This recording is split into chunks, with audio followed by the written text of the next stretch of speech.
क्या आप जानते हैं हड़प्पा संस्कृति भारत की सबसे प्राचीन सभ्यता है। हड़प्पा और मोहनजोदाड़ो पंजाब के मोंटेगोमेरी जिले पाकिस्तान में स्थित है। हड़प्पा सभ्यता वर्तमान शताब्दी के तीसरे दशक में मोहनजोदाड़ो में आयोजित की गई थी। हड़प्पा का रहस्य बहुत ही अनोखा है। आइए जानते हैं हड़प्पा संस्कृति का इतिहास। सिंधु घाटी सभ्यता सिंधु नदी की घाटी का उल्लेख करती है। मोहनजोदाड़ो सिंधु घाटी क्षेत्र अत्यंत व्यापक था। हड़प्पा और मोहनजोदाड़ो की खुदाई करने से इस सभ्यता के प्रमाण मिले। अंततः इस तरह विद्वानों ने इसे सिंधु घाटी की सभ्यता का नाम दिया, क्योंकि यह क्षेत्र सिंधु और उसकी सहायक नदियों के क्षेत्र में आते हैं। पर बाद में रोपड़, लोथल, कालीबंगा, वनमाली, रंगापुर आदि क्षेत्रों में भी इस सभ्यता के अवशेष मिले, जो सिंधु और उसकी सहायक नदियों के क्षेत्र से बाहर थे। सिंधु सभ्यता दुनिया की सबसे पुरानी संस्कृति में से एक थी। यह सभ्यता शहरी प्रकृति से संबंधित थी। हड़प्पा सभ्यता का एक नगरीय संगठन था, जहाँ कुछ चिन्हों के दौरान 7 भिन्नता पाई गई। मोहनजोदाड़ो के विनाश के दौरान हड़प्पा सभ्यता ने मोहनजोदाड़ो के शहर को पुनर्निर्माण किया। उस समय हड़प्पा सभ्यता शहरी जीवन की प्रगति पर आधारित थी। हड़प्पा के लोगों का जीवन बहुत ही सुखद और शांतिपूर्ण था। हड़प्पा सभ्यता ग्रामीण इलाके में रहता था। वे लोग बहुत ही अच्छे विचारों के और मददगार लोग थे। वे बिल्कुल भी खतरनाक नहीं थे। जिन बड़े शहरों के घरों में लोग रहते थे, वे घर 5 फुट की लंबाई और 97 फुट की चौड़ाई के हुआ करते थे। इनके भवनों में 2 कमरे वाले घर होते थे। हड़प्पा सभ्यता के शहरों को बहुत ही अच्छी योजना और बड़ी खूबसूरती से बनाया गया था। सड़क के दोनों किनारों पर पंक्तियों में घर बनाए गए थे। भवन का निर्माण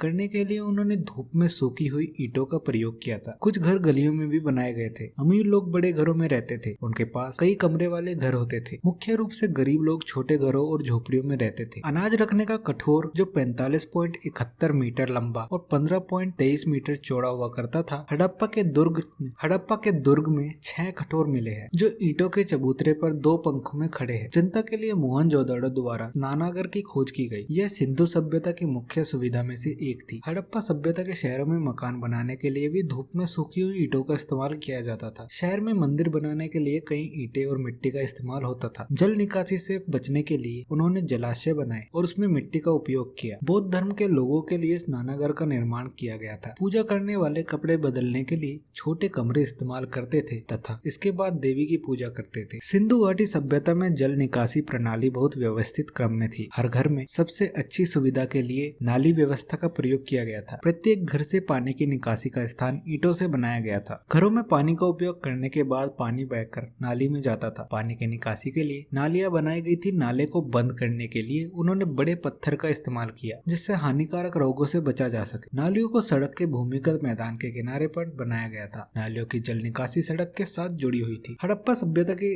अर्थव्यवस्था व्यापार पर निर्भर कर। हड़प्पा की प्रगति का मुख्य कारण परिवहन व्यापार था। परिवहन प्रौद्योगिकी के प्रमुख अग्रिमों में हड़प्पा के लोगों के लिए सहायता भी की थी। वे व्यापार के लिए बैलगाड़ियों और नाव का इस्तेमाल करते थे और यही परिवहन का मुख्य स्रोत था। बैल चलित गाड़ियां दक्षिण एशिया की पहचान थी। वे नौकाओं और बैलगाड़ियों के उपयोग करके व्यापार करते थे। अधिकांश नौका छोटे और समतल तल की बनी थी और नाविक के द्वारा संचालित होती थी, जिसको आज भी सिंधु नदी पर देख सकते हैं। हड़प्पा के लोग कॉटन और ऊन से बने कपड़ों की पोशाक पहनते थे। ज्यादातर लोगों को इन कपड़ों के बारे में पता नहीं था। वे लोग कपड़े के 2 अलग अलग हिस्सों का इस्तेमाल करते थे, जो शरीर के ऊपरी और निचले हिस्से को ढकने में मदद करता था। उस समय आदमी दाढ़ी रखते थे, लेकिन आमतौर पर उनकी मूछें नहीं होती थी। महिलाएं अपनी बालों की लट को रिबन द्वारा बांधती थी। वह अपने बालों को कपड़े से ढकना पसंद करती थी। उस समय पुरुष और महिलाएं दोनों गहने पहनना पसंद करते थे। हड़प्पा सभ्यता के लोगों में कला को पहचानने की योग्यता थी। वे लोग विभिन्न प्रकार के पुताई और चमकने वाले मिट्टी के बर्तनों का इस्तेमाल किया करते थे। वे कई प्रकार के सामान को रंग लेते थे, यहाँ तक कि वे गाय, भेड़, बंदर, हाथी, भैंस, सुअर आदि जानवरों को भी